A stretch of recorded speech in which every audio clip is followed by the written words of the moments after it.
تو دوسروں سے خبر لگی کہ ان لوگ کا کیا ہے، بیٹھے بیٹھے کھانے کمانے کا من کیا، ایک کام شروع کر دیا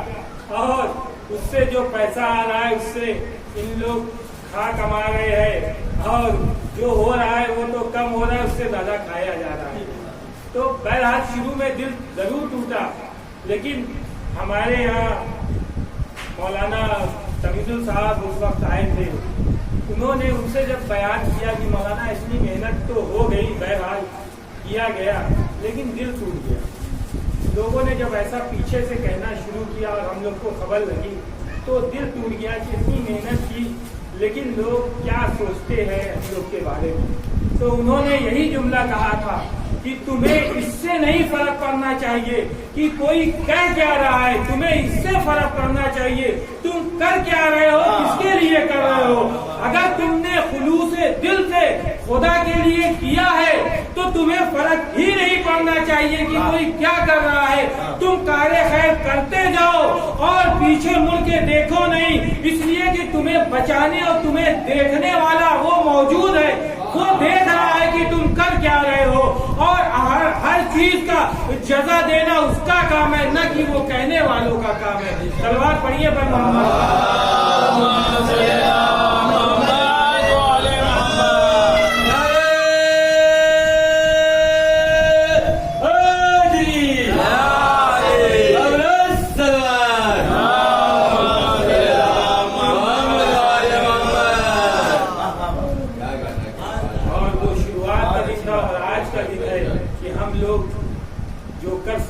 جو بس پڑتا ہے وہ کرتے ہیں اور سوچتے بس اللہ کا خیال ہے، اور یہ سب تو ہی ہر شیعان حیدر کرار کو یہی سوچنا چاہیے کہ ہم جو کر رہے ہیں، چاہے مجلس پڑھ رہے ہیں، چاہے سوزخانی ہو رہی ہے، نواخانی ہو رہی ہے، یا مجلس میں شرکت کرنا بھی ایک بہت بڑا کام ہے، اس لیے کہ جیسے کل بھی بیان کیا تھا کہ ہر آدمی کو یہ شرف حاصل نہیں ہوئی، اس لیے کہ آپ دیکھیے کہ کہیں پردھان منتری، راشٹرپتی یا کوئی بڑا آدمی آتا ہے تو ہر آدمی چاہتا ہے کہ کیسے اپنے آپ کو ان کے قریب لے جائے، اور یہ دنیا کے بڑے آدمی ہے، چند روزہ 5 سال، اس کے بعد پتہ نہیں یہ بنے نہ بنے، ان کے ہاتھ سیٹ آئے نہ آئے، یا اگر پیسے سے امیر ہے کتنے دن کے لیے ہے، اس لیے کہ بہت ایسے تھے دنیا نے جن کو دیکھا وہ ایک دن آسمان پہ تھے، اگلے دن زمین پہ نظر آئے، لیکن وہ ان تک لوگ چاہتے ہیں کہ ہم پہنچ جائے۔ آج کے زمانے میں تو یہاں تک ہو گیا ہے کہ ان کے پاس جا کے کم سے کم ایک سیلفی ہو جائے، یہ بہت آج چلن ہے، لیکن یہ سوچتے نہیں کہ فرش اعضا پہ کون ہے، کہیں شہزادی کونین ہے، کہیں جناب زینب ہے، کہیں جناب سکینہ ہے، کہیں فرشتے بیٹھے ہیں، اس لیے کہ یہ وہی فرش ہے جس کے لیے فرشتے جب آسمان پہ یہاں سے جاتے ہیں تو دوسرے فرشتے ان سے پوچھتے ہیں کہ تم کہاں سے آ رہے ہو کہ اتنی خوشبو تمہارے بدن سے آ رہی ہے۔ تو جب فرشتے کہتے ہیں کہ امام حسین کی فرش اعضا بچھی تھی، وہاں سے لوٹ کے آ رہا ہوں جہاں کی یہ خوشبو ہے، تو وہ فرشتے کہتے ہیں کہ مجھے بھی وہاں لے چلو، میں بھی وہاں جانا چاہتا ہوں جہاں سے اتنا زیادہ شرف کی ابھی تک تمہارے بدن سے خوشبو آ رہی ہے۔ تو فرشتے جب کہتے ہیں کہ فرش اعضا اڑ گیا، مجلس ختم ہو گئی، تو فرشتے کہتے ہیں کہ ٹھیک ہے وہاں لے چلو، کم سے کم وہ جگہ تو موجود ہے جہاں فرش اعضا بچھی تھی، اس جگہ آنے کی فرشتے اتنی خواہش کرتے ہیں، اور ہم ہیں کہ گھر سے نکلتے ہیں فرش اعضا کے لیے، لیکن باہر کھڑے ہو کے گفتگو کرنا بہتر سمجھتے ہیں کہ فرش اعضا پہ آ کے بیٹھ جائے، اور باہر کھڑے ہو کے گفتگو کرتے ہیں۔ دوسرے مذہب والوں سے کوئی شکوہ نہیں، پہلے ہمارے خود تو یہ چیز عمل میں لائے کہ وہ فرش اعضا تک آئے، لیکن اس بات پہ کسی مولانا کی مجلس سن رہے تھے، انہوں نے ایک بہت اچھی بات بیان کی تھی، غالباً علی رضا صاحب تھے، کہ انہوں نے ایک بات بیان کی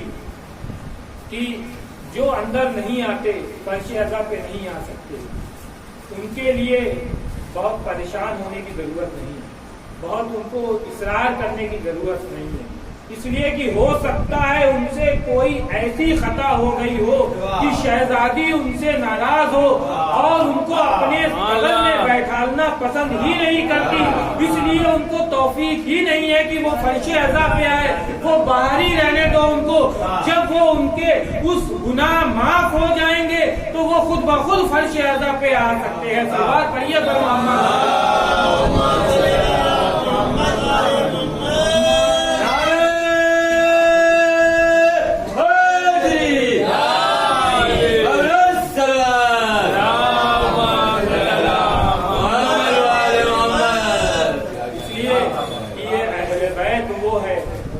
نجاست دور رہے، نجاست ان تک آ نہیں سکتی، تو بہرحال جہاں اہل بیت بیٹھے ہیں وہاں تو نجاست آ نہیں سکتی، نجاست ان سے دور رہے گی، جب تک نجاست چپکی رہے گی تب تک فرش عزا پہ انسان نہیں آ سکتا، اور جس وقت نجاست ان سے دور ہو جائے گی، چاہے وہ نجاست جسمانی ہو چاہے دلی نجاست ہو، جب تک ان سے دور نہیں ہوگی ان کو توفیق نہیں ہوگی کہ وہ فرش عزا پر آ سکے۔ صلوات پڑھیے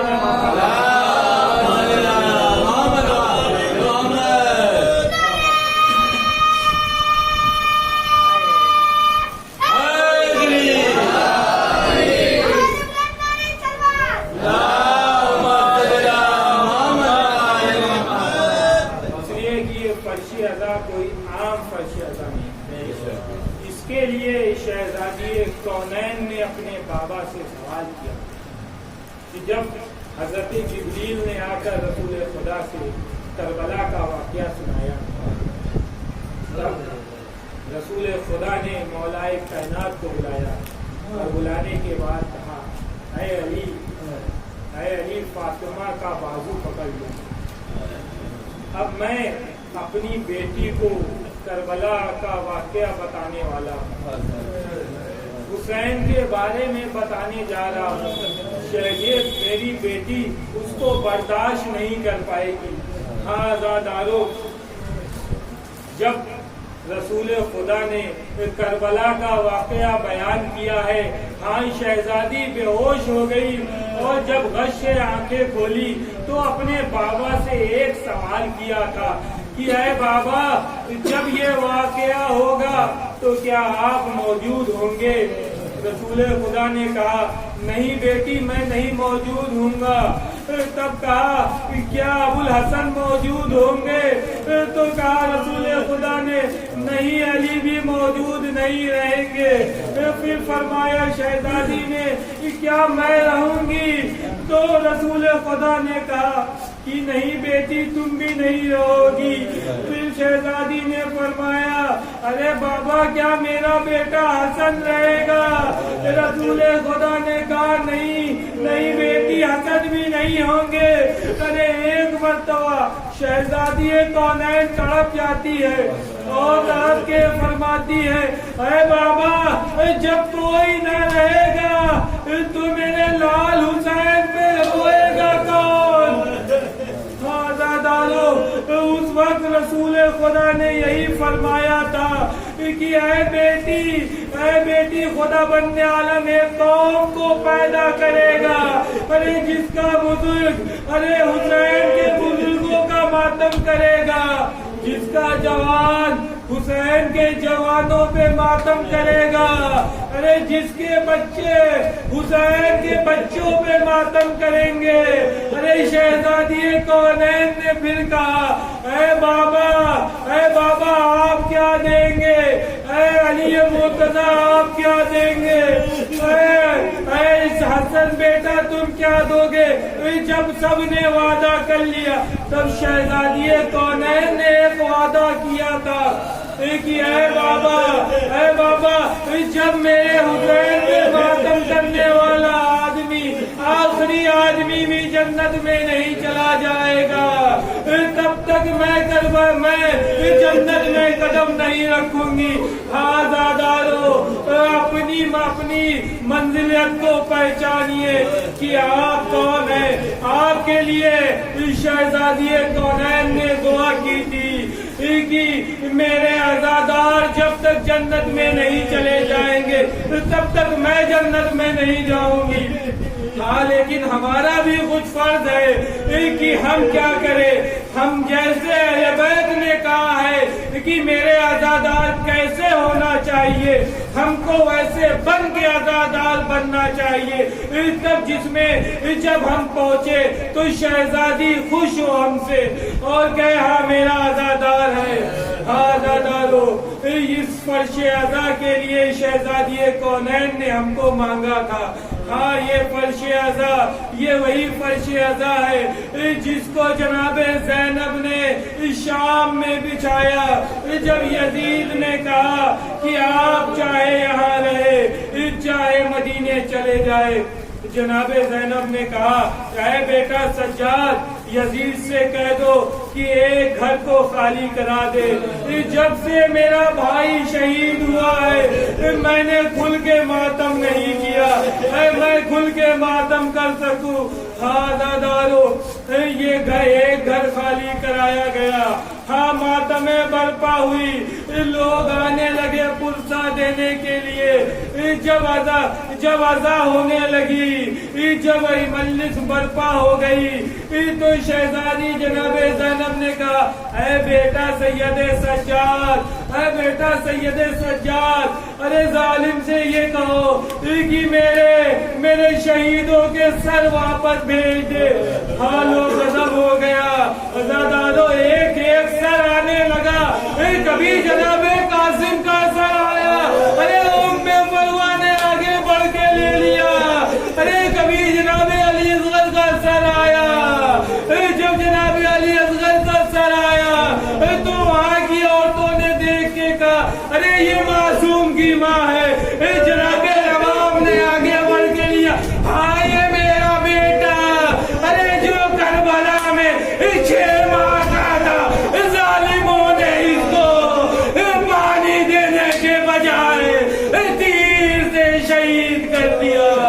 انا للہ و انا الیہ راجعون. رضن دے قضائے تسلیم اللہ. انا للہ و انا الیہ راجعون.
سر پر